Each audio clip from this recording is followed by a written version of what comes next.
Keynesian economics. Can anyone tell me what Keynesian economics is? Yeah? Ah, you read the subtitle. This is, and we're going to show you why, but Keynesian economics came about by Mr. Keynes and his theories about how the economy should be run or handled. And all of his theories have been almost completely disproved and are not followed except for the way the federal government runs.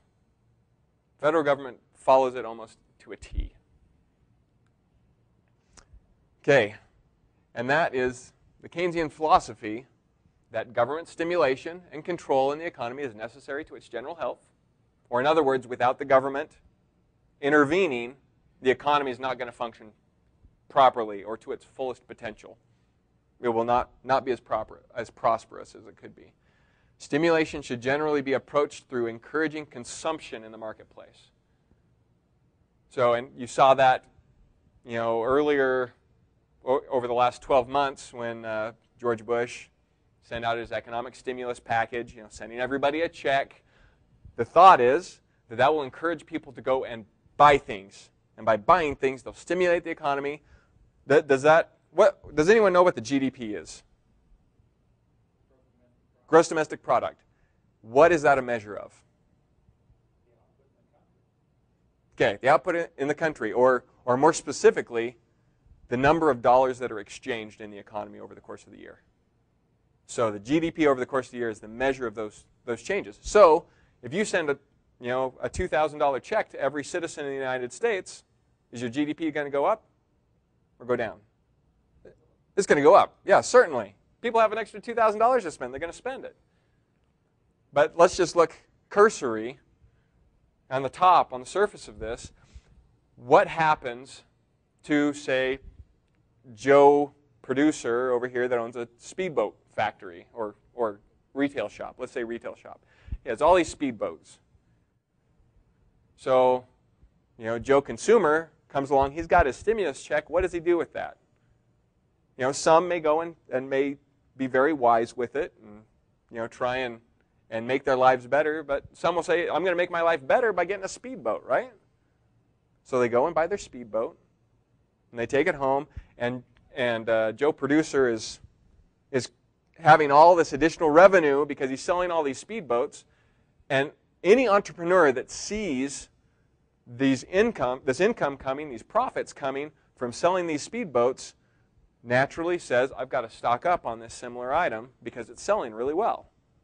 So it distorts the natural market because there's this influx of cash. And so, Joe Producer may go out and fill his store and his lot up with all of these speedboats.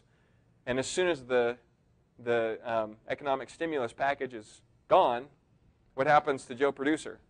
He's prospered now. He's gotten a lot more money, but he's also put most of it back into these additional speedboats. But he's got a lot full of speedboats now. What happens to him?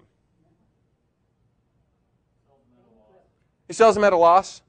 He declares bankruptcy. He quits producing. Exactly. So on the surface, it says, hey, this is great. We're going to stimulate the economy. We're going to make things better. And it is, for a moment, possibly for Joe Producer, because he's able to sell more. And then he's able to buy more things. But in the long run, what happens? Yeah, the stimulation is false. It does not produce real wealth in the economy. And then the last one, of the Keynesian philosophy that we're going to talk about, is that a healthy public debt should be approximately 50 to 60% of the country's GDP.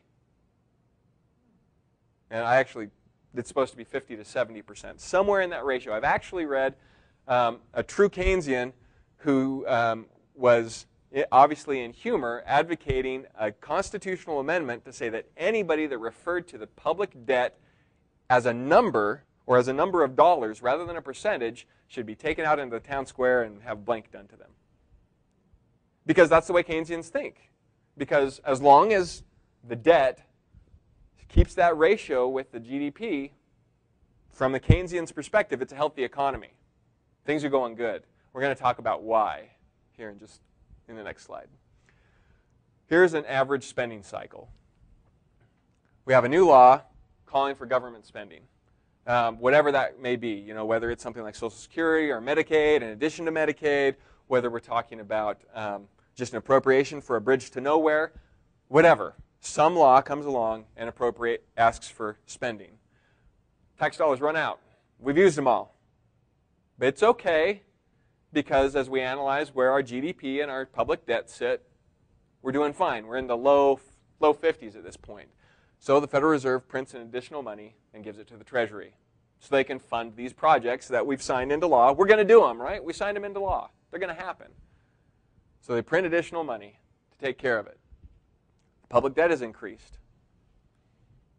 And then those additional dollars enter the economy.